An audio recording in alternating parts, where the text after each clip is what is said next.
यह औरत यह साबित करना चाहती थी कि लड़की सच में जियांग परिवार की असली बेटी है या नहीं। इसी वजह से उसने लड़की का ताज ठीक करते समय चुपके से उसके बाल का एक रेशा निकाल लिया और नौकरानी को डीएनए टेस्ट करवाने भेज दिया, क्योंकि असली जियांग परिवार की बेटी को तो वह पहले ही मरवा चुकी थी, इसलिए उसका वापस आना नामुमकिन था। दरअसल 1 महीने पहले जियांग परिवार को अपनी 20 साल पहले बिछड़ी हुई असली बेटी मिली थी। बेटी के लिए अपने प्यार और पछतावे को जताने के लिए परिवार ने उसके स्वागत में एक भव्य समारोह रखा, लेकिन समारोह से 1 दिन पहले गोद ली हुई बेटी को डर हुआ कि असली बेटी के आने के बाद उसकी जगह छिन जाएगी। इसी डर में उसने कुछ लोगों को भेजकर असली बेटी की हत्या करवा दी। मरते समय असली बेटी ने अपनी सबसे अच्छी दोस्त से विनती की कि वह उसकी जगह जियांग परिवार में वापस जाए, उसकी जिंदगी जिए और उससे बदला भी ले। अगले दिन पहचान समारोह शुरू हुआ। सभी को लगा था कि गांव में पली बढ़ी लड़की बहुत साधारण होगी, लेकिन जैसे ही वह कार से उतरी, सब उसकी खूबसूरती देखकर हैरान रह गए। गोद ली हुई बेटी यह देखकर घबरा गई और तुरंत उन लोगों को फोन करके पूछने लगी कि काम ठीक से क्यों नहीं हुआ, मगर उन्हें पूरा यकीन था कि असली लड़की मर चुकी है। तभी उसे समझ आया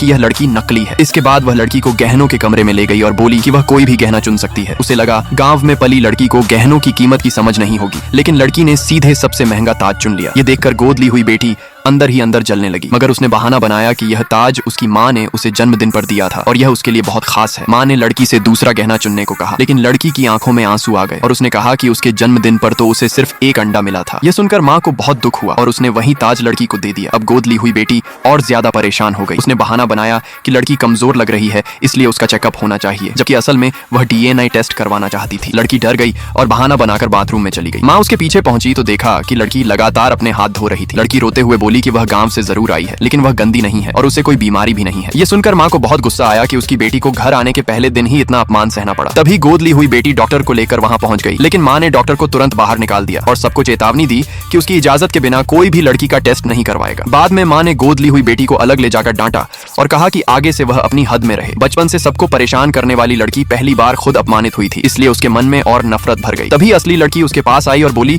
कि इस सीढ़ी वाले इलाके में कोई कैमरा नहीं लगा है। गोद ली हुई बेटी को लगा कि लड़की खुद गिरकर उस पर इल्जाम लगाएगी, लेकिन अगले ही पल लड़की ने उसे जोर से धक्का दे दिया और वह सीढ़ियों से गिरकर घायल हो गई। आवाज सुनकर माँ और भाई तुरंत वहां पहुंचे। भाई ने आते ही लड़की पर शक किया, लेकिन तभी पिता मेहमानों के साथ वहां आ गए। लड़की ने तुरंत मासूम बनने का नाटक किया और कहा कि वह अपनी बहन को गलत नहीं समझती। मेहमान बातें करने लगे तो पिता ने गोद ली हुई बेटी को डांटते हुए कहा कि वह तमाशा बंद करे, क्योंकि समारोह शुरू होने वाला है। पार्ट 2 के लिए कमेंट में यस लिखें।